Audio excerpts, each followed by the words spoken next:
हाय, अस्सलाम वालेकुम, good afternoon, नमस्कार, सत श्री अकाल। मथुरा की नगरी के राधे राधे।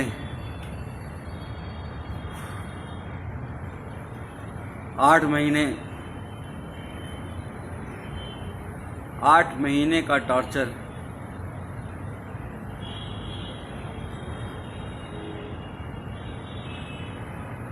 तो सबसे पहले आप सब लोगों का 138 करोड़ भारतीयों का, अपने देशवासियों का मैं शुक्रिया अदा करना चाहूँगा, धन्यवाद अदा करना चाहूँगा, जिन्होंने मेरे लिए सोशल मीडिया पे हो, चाहे दुआएं मांगी हों, चाहे प्रार्थना की हो, चाहे मंदिर गए हों, गुरुद्वारा गए हों, मस्जिदों में, चर्च में, हर जगह जहाँ से इतनी दुआएं मेरे लिए हुई हैं, मैं सोच भी नहीं सकता था कि लोग मुझे इतना चाहते हैं। आप सबका बहुत बहुत शुक्रिया। वरना तो इस बार जेल में इतनी, मतलब 5 दिन तक मुझे खाना तक नहीं दिया गया। इतना टॉर्चर किया गया, मेंटली भी और फिजिकली भी, कि क्या बताऊं आपको। अगर कहा जाए, खुद को पोषण का शिकार हो गया हूं। पैर दिखोगे कभी, अभी दिखाता हूं तो ऐसा लगेगा कि मतलब लकड़ी हो गया है, पर निकल आया बाहर। और जुडिशरी का बहुत शुक्रगुजार हूँ। जुडिशरी ने एक बहुत अच्छा डिसीजन दिया है। वो मेरा ऑर्डर ले आना। जुडिशरी ने बहुत अच्छा ऑर्डर दिया है और उन्होंने साफ साफ कहा है कि डॉक्टर कफील ने जो अलीगढ़ में भाषण दिया था, वो कोई भड़काऊ भाषण नहीं था। वो देश की यूनिटी के लिए, अखंडता के लिए, एकजुटता के लिए था। और उन्होंने साफ साफ कहा है, डॉक्टर कफील ने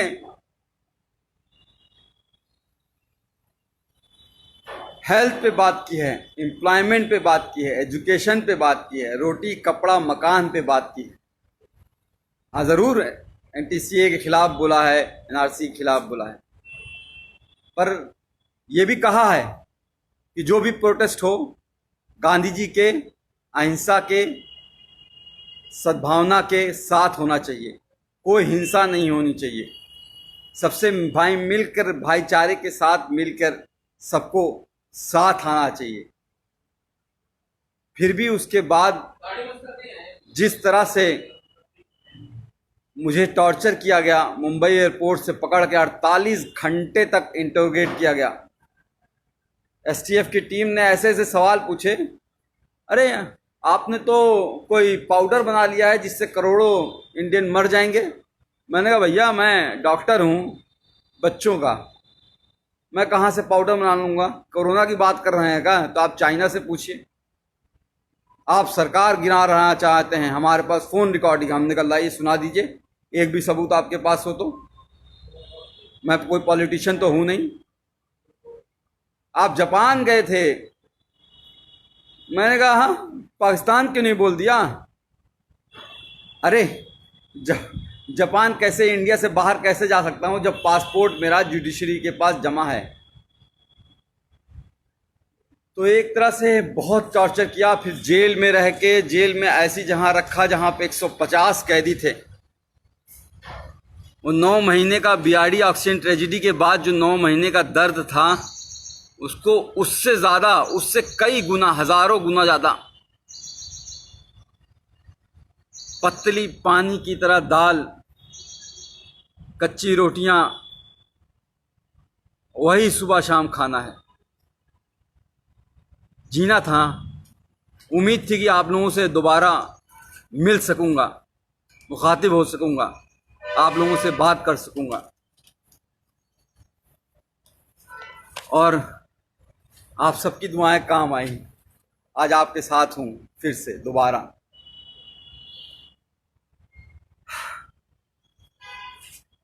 हाँ, आसिफ भाई, तनवीर भाई, अस्सलाम वालेकुम। मथुरा की नगरी, कृष्ण जी की पवित्र नगरी में रह के बहुत कुछ सीखा कि किस तरह से भगवान कृष्ण ने कहा है कि कभी भी किसी को धोखा नहीं देना, अपना दिल साफ रखना, यही धर्म होता है। और हम लोग रामायण देखते थे 9 बजे से 10 बजे तक, हर रोज़ आता था, लॉकडाउन के टाइम भी। तो उसमें भी जो उत्तर रामायण में महर्षि वाल्मीकि जी ने श्री रामचंद्र जी को जब एक बात कही थी, जब उन्होंने धनुष उठा लिया श्री लव कुश के खिलाफ ही, तो उन्होंने कहा था कि राजा का धर्म राजधर्म होता है, राजहट नहीं। पर यहाँ तो राजा मेरा बाल हट पे आ गया। बच्चों की जान बचाने की कितनी बड़ी सजा दोगे भाई? क्या बच्चों को जान बचाना इतना बड़ा गुनाह हो गया था? सॉरी, लोग फ़ोन कर रहे हैं, फ़ोन नहीं कीजिए कोई भाई, मैं कुछ देर बात कर लूँ, बहुत दिनों बाद, 8 महीने बाद आपसे। राकेश चौधरी साहब शुक्रिया, वैभव पाठक थैंक यू यार, थैंक यू। इरफान खान साहब सलाम, आई लव यू टू। तो मैं ये कह रहा था कि महर्षि वाल्मीकि जी ने श्री रामचंद्र जी से कहा कि बाल हट मत करो। इस तरह से प्रताड़ना देना, 9 महीने उस वक्त जेल रखना, फिर बहराइच वाले कांड में भी 2 महीने जेल रखना, फिर 8 महीने इतना टॉर्चर कराना जेल में। बार बार सिर्फ यही कहा जा रहा था कि तुम उन 70 बच्चों की बात नहीं करोगे, जो 70 बच्चे ऑक्सीजन की कमी से मर गए हैं, उनकी कभी बात नहीं करोगे, उनको भूल जाओ। कैसे भूल जाऊं? अपने सामने मरते हुए उनको देखा है। कोरोना के टाइम जब इस भारत में, इंडिया में कोरोना ने एंट्री नहीं की थी, 27 जनवरी को मैंने वीडियो डाला था कोरोना पे लेके, और उस वक्त मैंने साफ साफ बताया था क्या करना है, क्या नहीं करना है, कैसे इससे बचना है। और 30 जनवरी को पहला केस इंडिया में आया। मैंने माननीय प्रधानमंत्री नरेंद्र मोदी जी को 19 मार्च को ही एक लेटर जेल से सुप्रिंटेंडेंट जी के द्वारा भिजवाया, और उसमें साफ कहा कि हम कम्युनिटी ट्रांसमिशन से बच नहीं सकते, हमारा भारत देश ऐसा है। क्योंकि मैंने पूरा भारत घूमा है, कितनी गरीबी है, एक घर में 4-4 लोग कैसे रहते हैं, एक पूरी झुग्गी झोपड़ी बस्ती होती है, हज़ारों लोग उसी में रहते हैं। जैदू भाई जी, तो उसमें रहते हैं, वो कैसे रहते हैं, वो कैसे दूरी, 2 गज की दूरी रहो, कह देना आसान होता है, पर वो इतना आसान नहीं है गरीबों के लिए। कितने माइग्रेंट बेचारे चलते चलते मर गए, ट्रेनों में दब गए। गरीबी कितनी है, आज क्या हालत हो गई है हमारे देश की। कोरोना वायरस इस तरह से फैल चुका है कि हम दुनिया के दूसरे नंबर पे पहुंचने वाले हैं, ब्राज़ील को भी छोड़ देंगे। श्री नरेंद्र मोदी जी के दोस्त ट्रंप साहब, और ये इंडिया फर्स्ट और सेकंड नंबर पे रह गया है। 48 लाख कोरोना वायरस के केस हो चुके हैं और 60,000 से ज़्यादा मौतें हो चुकी हैं। बहुत कुछ करना चाहता था इस कोरोना वायरस के लिए, 8 महीने में शायद बहुत कुछ कर सकता था, पर करने नहीं दिया गया। जेल में जानबूझ के मुझे इस तरह से रखा गया कि मतलब समझ लीजिए कि टॉयलेट करने के लिए आधे घंटे के लिए लाइन लगानी पड़ती थी, नहाने के लिए आधे घंटे के लिए लाइन लगानी पड़ती थी। गर्मी इतनी हो जाती थी कि कपड़ा पहन के, पूरा नहा के, पूरा बिस्तर बिछा के, बिस्तर को भी भिगा देता था, तब जाके लेटता था। और वो 150 लोग, 534 लोगों की रहने की जगह है वो, लेकिन 1600 कैदी थे। अब बताइए वहाँ पे कैसे सोशल डिस्टेंसिंग हो जाएगी? वो ख्वाब था। लोगों की सांसें, लोगों की बदबुआं, लोगों की मतलब पेशाब की महक, और एक टॉयलेट होता था, 150 लोगों के बीच एक टॉयलेट। किस तरह से ज़िंदगी गुजरी है। और एक बात बता दूं, सिर्फ मैं नहीं सफ़र किया हूँ, पूरी फैमिली को हरास किया है। पूरी फैमिली को जिस तरह से प्रताड़ित किया गया है उसका कोई बयान नहीं है। गोपाल दीक्षित जी, शेखर जी, मैं हायस कर रहा हूँ अपनी सेहत, अब तो कुछ बनाऊंगा। वहाँ तो पतली दाल से ज़िंदगी बस चलानी थी। तो मेरा बच्चा जो 11 महीने का था, जब चल नहीं पाता था तो उसे छोड़ गया था, आज चलता है, दौड़ता है, बोलता है। पिछली बार भी जब बीआरडी में 70 बच्चे मरे थे और उस वक्त भी बिना बात के झूठ केस में फंसा के जेल भेज दिया गया, और जब 9 महीने बाद हाई कोर्ट ने कहा कि अरे डॉक्टर कफील की कोई गलती नहीं थी, इंक्वायरी रिपोर्ट में आ गया अरे डॉक्टर कफील की कोई गलती नहीं थी, तो भी जब बाहर आया तो मैंने अपनी बच्ची को चलते हुए देखा। उस वक्त भी अपनी बच्ची जब वो को छोड़ के गया था तब भी वो 11 महीने की थी, चल नहीं पा रही थी और बड़ी हो गई थी। आज मेरे दोनों ही बच्चे, मेरे ही दोनों बच्चे, मैं खुद अपना बाप होके, मैंने दोनों बच्चे, मुझे बाप पापा का मतलब नहीं समझते हैं, अब्बू जान का मतलब नहीं समझ पाते हैं, पिताजी का मतलब नहीं समझ पाते हैं। ये दर्द है। मेरी माँ 65 साल की बूढ़ी होके हाई कोर्ट और सुप्रीम कोर्ट के चक्कर लगाती रही, तब जाके ये जीत हुई है। और जुडिशरी ने इतना अच्छा ऑर्डर किया है। एक बात और करा दूं, एसटीएफ का शुक्रगुजार हूं कि उन्होंने मुंबई से मथुरा लाते वक्त मेरा इनकाउंटर नहीं कर दिया विकास दुबे की तरह, वरना तो शायद वो मुझे मार ही देते। लोगों की आवाज़ को दबाना ही इनका काम है। बहरहाल ऑर्डर आपको पढ़ के सुनाना चाहूँगा। इतना अच्छा ऑर्डर गोविंद माथुर साहब ने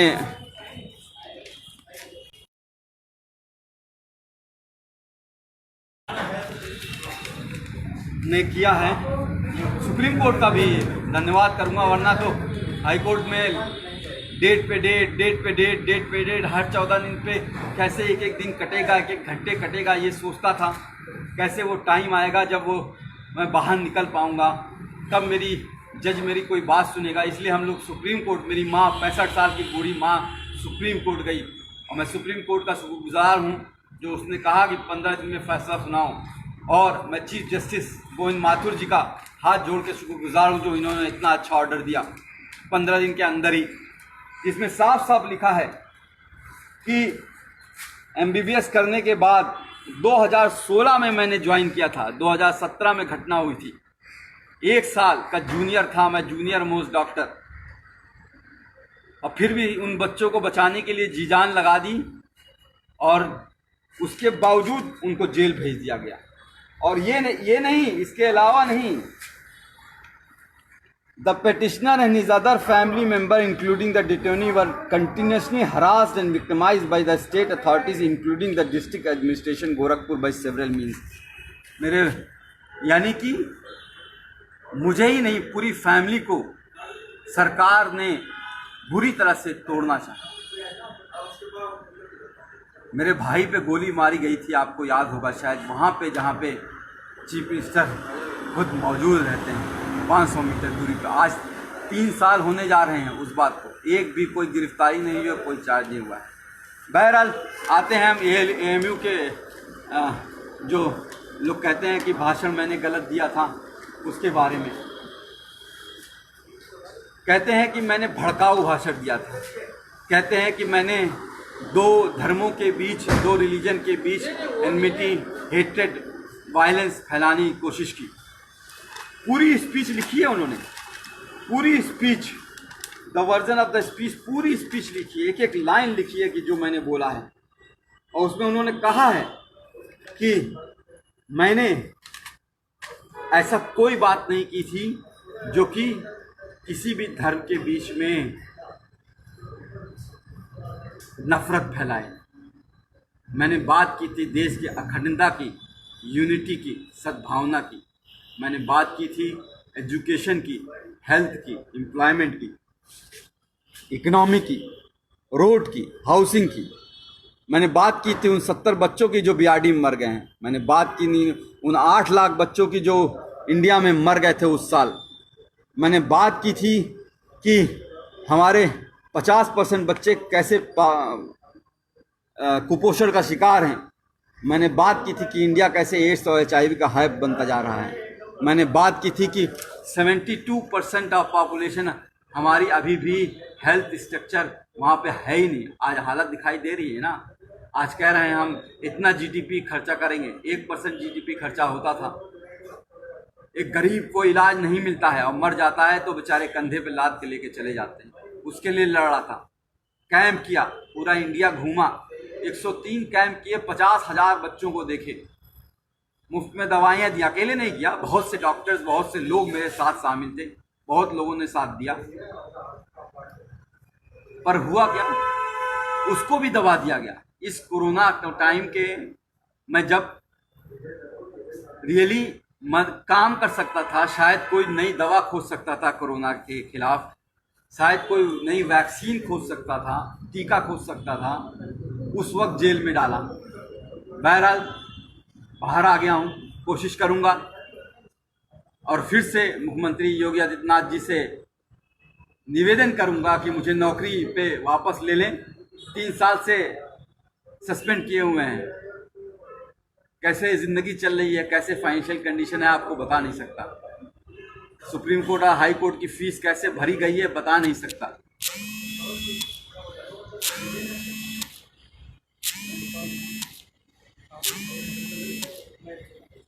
पर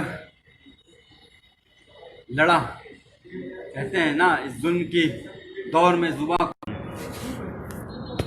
कहते हैं ना कि इस जुल्म के दौर में जुबां खोलेगा कौन। अगर हम भी चुप रहेंगे तो बोलेगा कौन। तो बोलना ज़रूरी है, किसी न किसी को कुर्बानी देनी होगी और शायद ऊपर वाले ने मुझे चुना है। बहरहाल बाहर आ गया हूँ, कोशिश करूँगा कि सबसे पहले बिहार, असम, केरल, कर्नाटका, तमिलनाडु, जहाँ पे बाढ़ आई हुई है, बाढ़ से तो एक बहुत बड़ा नुकसान होता है। घर डूब जाते हैं, घर टूट जाते हैं, लोग बिखर जाते हैं। लेकिन सबसे ज़्यादा नुकसान तब होता है जब बाढ़ का पानी चला जाता है। पिछली बार हम लोग केरल और असम और बिहार में हम लोगों ने बहुत काम किया था और इस बार भी काम करना चाहूँगा, क्योंकि बाढ़ का पानी बीतने के बाद बहुत सी बीमारियां आती हैं, महामारी आती है। Chikungunya, malaria, dengue, Kalra, skin disease, चमड़ी की बीमारियां, आँखों की बीमारियां, कान बहना बहुत होता है। उस पर काम करना चाहूँगा। कोरोना वॉरियर की तरह काम करना चाहूँगा। कोशिश करूँगा, अगर योगी जी की कृपा होगी, नौकरी अगर वापस मिल गई तो किसी हॉस्पिटल से अटैच होकर रिसर्च करूँ और कोशिश करूँ कि कोई नई दवा ईजाद हो पाए जिससे हमारा देश की और किसी की मौत ना हो। बढ़ता जा रहा, हर रोज़ 1000 लोग मर रहे हैं। एक का भी मरना बहुत खतरनाक बात है। जिसके घर में, परिवार में एक मौत होती है, वही वो जानता है एक भी मौत होती है। और यहाँ तो सब 60-65 हज़ार लोग मर चुके हैं। उस पर काम करना चाहूँगा।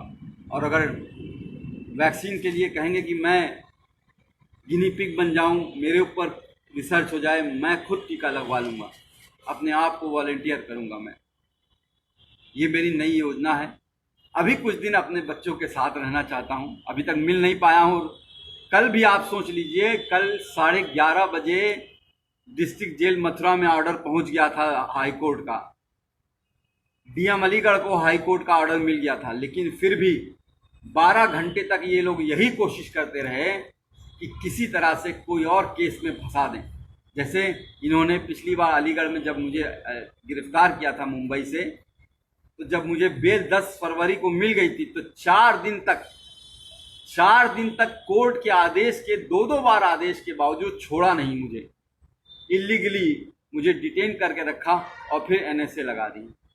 एनएसए मतलब नेशनल सिक्योरिटी एक्ट। मैं टेररिस्ट हूँ क्या? दाढ़ी ये जो बढ़ जाती है, जेल में बढ़ जाती है। आज तक कभी आपने सुना है मैं किसी हिंदू, मुस्लिम, सिख, ईसाई या किसी में धर्म के भेदभाव में करता हूँ? 50,000 जो बच्चों को देखा, पूछा कोई कौन गरीब है, कौन अमीर है, कौन किस जाति का है, कौन किस धर्म का है? उस पर इल्ज़ाम लगाओगे? इल्ज़ाम वो लगाते हैं जिनका खुद का दिमाग गंदा होता है, जो भरा होता है गंदगी से, वो दिमाग वो लगाते हैं।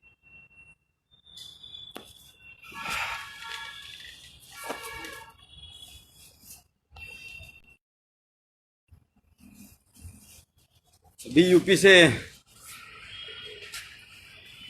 अभी यूपी से घर नहीं गया हूँ, गोरखपुर नहीं गया हूँ, क्योंकि लोग कह रहे हैं कि सरकार अब भी किसी न किसी केस में फंसाने की कोशिश कर रही है। फिर से कुछ कर दें या इनकाउंटर कर दें, मरवा दें। हो सकता हो आपके बीच में ना रह पाऊँ, हो सकता हो ये हमारी और आपकी आखिरी मुलाकात हो। यादव जी सही कह रहे हैं। मिनास गलियार आप, थैंक यू, शुक्रिया शुक्रिया। मोहन चंद सिंह चौधरी समर साहब, थैंक यू। तो मैं कह रहा था कि कोरोना वायरस एक ऐसी डिजीज़ है जो फैलती ही रहेगी। मैंने उस वक्त 19 मार्च को ही लिख दिया था कि 30 से 40 लाख लोग उस वक्त मैंने एस्टिमेट किया था कि अफेक्टेड होंगे, और ऑलरेडी 30 से 40 लाख लोग अफेक्टेड हो चुके हैं। और अभी ये रुकेगा नहीं, अभी ये 1 साल चलेगा जब तक वैक्सीन नहीं आएगी। अभी यूपी, बिहार और मध्य प्रदेश जैसे इलाकों में जहाँ बहुत पॉपुलेशन है वहाँ ये फैलने वाला है, और बुरी तरीके से। हमें बहुत काम करना पड़ेगा, हमें मिल के काम करना पड़ेगा। मुझे आप सबकी बहुत ज़रूरत है, आप सबका बहुत सहयोग की ज़रूरत पड़ेगी। जी सहसाल साहब, जी पांडे साहब, नमस्कार नमस्कार। राधे राधे राधे। कृष्णा की नगरी में हूँ, वृंदावन जरूर जाना चाहूँगा एक बार ठाकुर जी के दर्शन करने के लिए। बात यहाँ पे लोग मन की बात करते हैं लेकिन ये नहीं बताते हैं। अब आप देख लीजिए, हम लोग तो टीवी पे देख रहे हैं, पिछले 3 महीने से सुशांत सिंह राजपूत को ही सुने जा रहे हैं।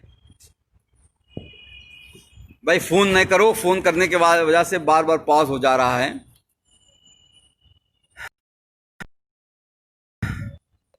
सुशांत सिंह राजपूत की 3 महीने से लगातार टीवी पे बात किए जा रहे हैं, मन की बात, लेकिन कोई ये नहीं बात कर रहा है कि हमारा जीडीपी परसों जीडीपी शायद रिलीज़ हुआ है, और हमारा जीडीपी जो है, भाई फ़ोन नहीं करो, मैं कह रहा हूँ। पर ईश्वर चंद साहब, कोई फ़ोन ना कीजिए प्लीज़। कुछ बहुत दिनों बाद आप लोगों से मिला हूँ, आप लोगों के चेहरे दिखाई दे रहे हैं मुझे। शमसुल मलिक साहब, नूर खान, रेहान खान साहब, आदित्य राज साहब, आफ्ताब, तो आप सबसे बात करना चाहूँगा, फ़ोन ना करें। तो मैं कह रहा था कि जो मेन बातें हैं टीवी पे डिबेट जो होती है वो नहीं हो रही है। शायद कुछ टीवी, एनडीटीवी है, या आपका मिरर नाउ है, टाइम्स नाउ है, या फिर इंडिया टुडे है, इस सब पे हो रही होगी। पर जो यहाँ पे बातें हो रही हैं वो ये नहीं हो रही हैं किस तरह से माइग्रेंट, हमारे करोड़ों लोग किस तरह से पैदल चले और चलते चलते मर गए, उस धूप में, कड़ी धूप में मर गए। ये बात नहीं हो रही है कि अनएम्प्लॉयमेंट कितना बढ़ गया है, लोगों को नौकरियां नहीं है, लोगों को खाने को नहीं है। 500 रुपया आपके अकाउंट में डाल दिया गया है, अब आपको 3 महीने तक 500 रुपया चलाइए। 5 किलो चावल दे दिया गया है, आप पूरी 8 लोगों की फैमिली है, खाते रहिए 3-6 महीने तक।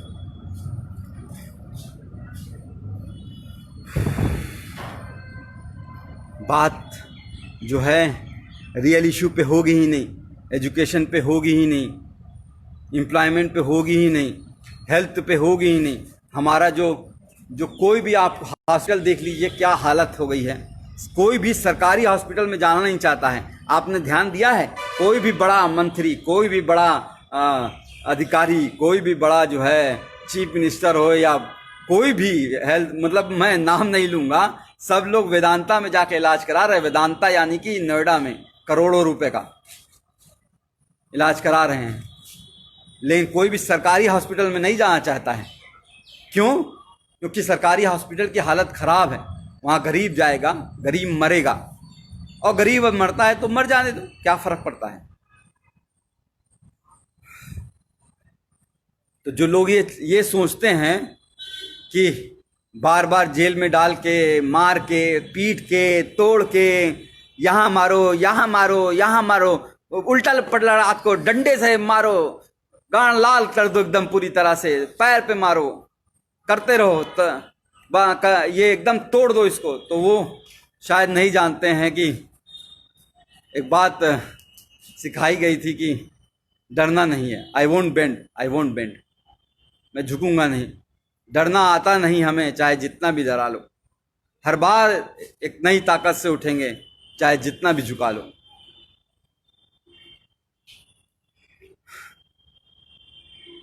कहते हैं ना कि लोग हमें दुश्मने जान कहते हैं। अरे हम इस मुल्क की मिट्टी को भी अपनी माँ कहते हैं। उसको तुम जो है उस पे एनएसए लगा देते हो हैं? कोर्ट ने कहा है कि जो कुछ है यह अवैध एनएसए लगा है, सारा अवैध लगा है। देखो कि क्या हालत बनाई है। भट्टी साहब आप बोल रहे हो तो देखो क्या हालत बना दी है। मैं कुपोषण के लिए वो कर रहा था, ये देखो, ये टांगे हैं मेरी, ये हाथ है। खाना जो है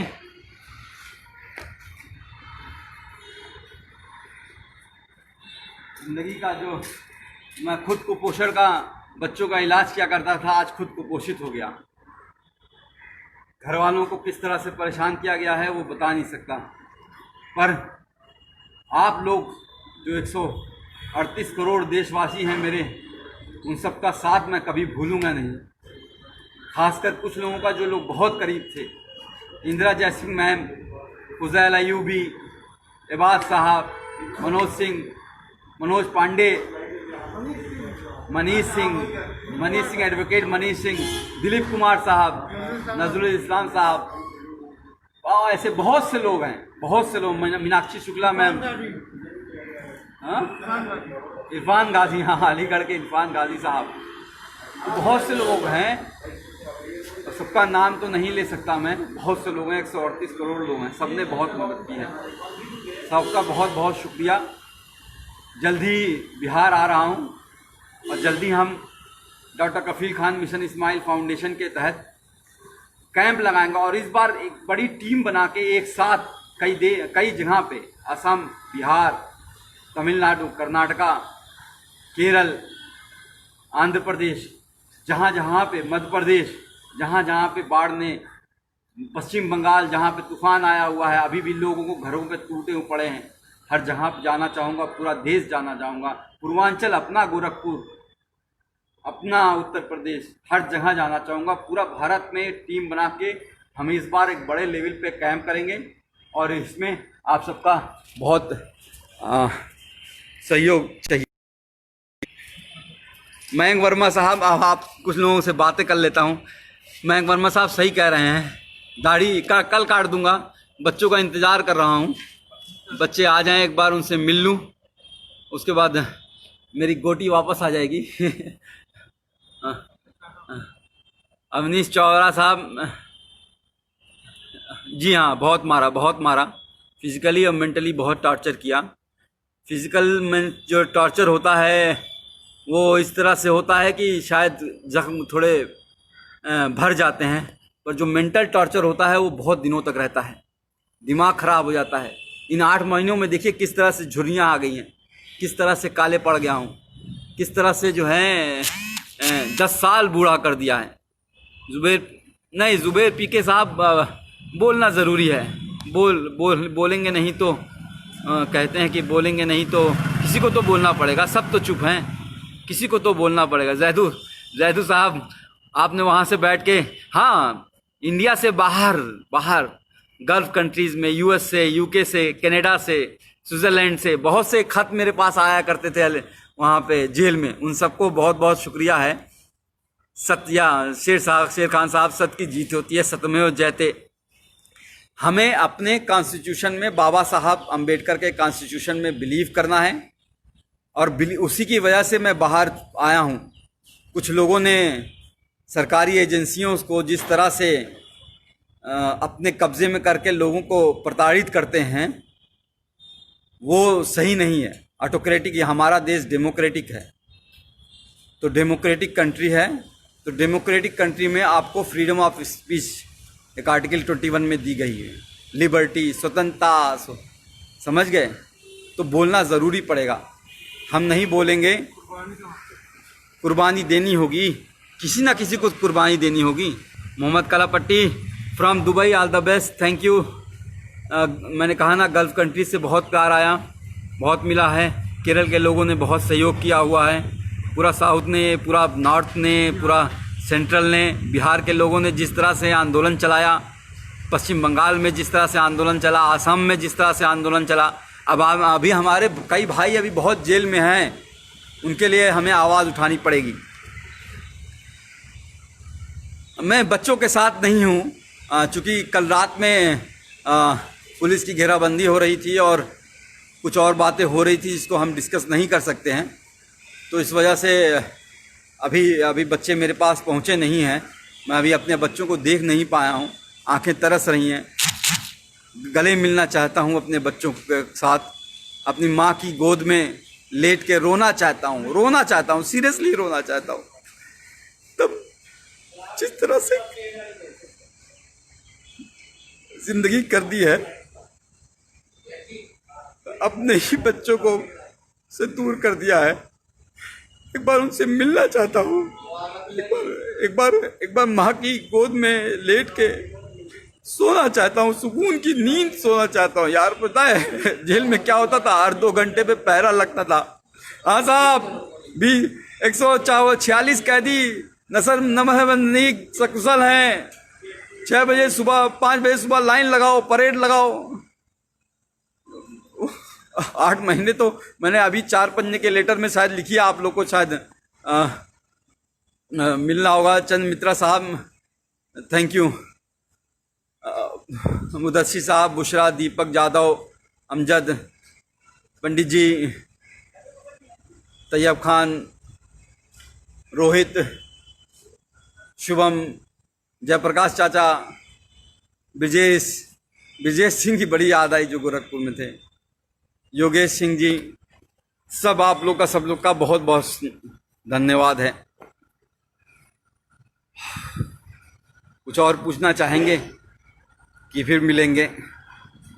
बहुत बहुत शुक्रिया आप सबका। आजम खां, आपको भी फूल, गुलाब का फूल। आप एक बात लास्ट में बस यही कहना चाहूँगा कि आप सबकी वजह से ही, आप सबकी, मेरी फैमिली तो दौड़ी, मेरी माँ, बूढ़ी माँ, लोअर कोर्ट से लेके, मतलब अलीगढ़ कोर्ट से लेके इलाहाबाद कोर्ट और फिर दिल्ली, इस कोरोना वायरस के टाइम में 65 साल की उम्र में घूम रही थी, एक वकील के पास से दूसरे वकील के पास, पैर पकड़ के रो रही थी कि किस तरह से मैं बाहर आ जाऊं। तो उनका तो है ही योगदान, भाई बहनों का तो योगदान है ही, आप सबका ही बहुत बहुत योगदान है। आप सबके बिना शायद, जो ट्विटर में मैंने सुना 12 लाख लोग एक बात हो गए। ट्विटर अकाउंट मेरा बैन किया हुआ है, डॉक्टर DRKFEL खान करके है, उसको बैन किया हुआ। उसके लिए आवाज़ आपको उठानी पड़ेगी। ट्विटर अकाउंट क्यों बैन किया है, ऐसा क्या कर दिया था? अब तो हाई कोर्ट का ऑर्डर आ गया जिसमें बार साफ साफ कहा गया है कि सन्नी प्रजाति कि ये इलीगल था। Justice prevail, yes. Amit Sohail साहब, मोहम्मद गयूर कहिशी, दिनेश कुमार यादव जी, कुछ दिन अपने परिवार के साथ रहिएगा, मीडिया से दूर रहूँगा। जी जी जी जी जी, ज़रूर ज़रूर। राकेश चौधरी साहब, thank you. Adil, thank you. आप सबका बहुत बहुत शुक्रिया। बस अपनी फैमिली का इंतज़ार कर रहा हूँ, शायद कुछ घंटों में उनसे मिलूँगा और कुछ दिनों में ही आपके सामने नए जोश के साथ फिर से सामने आऊँगा आपके साथ।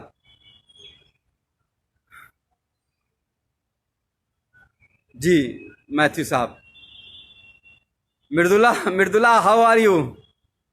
Ubaid, Sanoj Kumar ji, thank you. Doctor Kirti Sinha, Mudassir Khan Ahmed साहब जी, जासिब, इतने सारे गुलाब मत भेजिए भाई। बस नईमुद्दीन साहब, जैसे आप कह रहे हैं कि वैसे ही आप लोगों का साथ चाहिए होगा। हम लोगों को जो मेन बेसिक इशू है, रोटी कपड़ा मकान और स्वास्थ्य और नौकरी और शिक्षा की बात करनी है, उस पर ही हम लोगों को काम करना है कि हर गरीब को, 138 करोड़ भारतीयों को, देशवासियों को उनका अधिकार मिले। चाइना जो है घुसा जा रहा है देश के अंदर, इस तरह से नहीं। हमारे सैनिक पाकिस्तान के सरहदों पे मारे जा रहे हैं रोज, उस तरह से नहीं, सबको मुंह तोड़ जवाब देना है।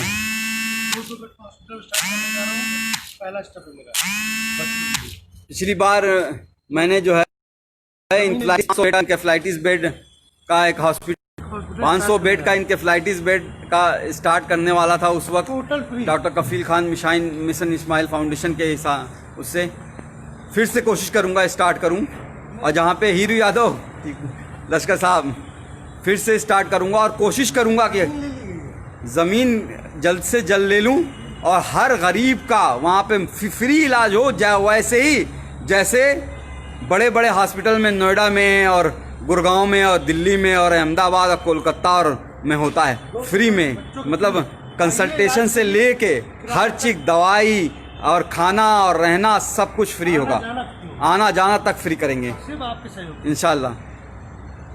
जी, आप सबका सहयोग है, इसकी ज़रूरत होगी।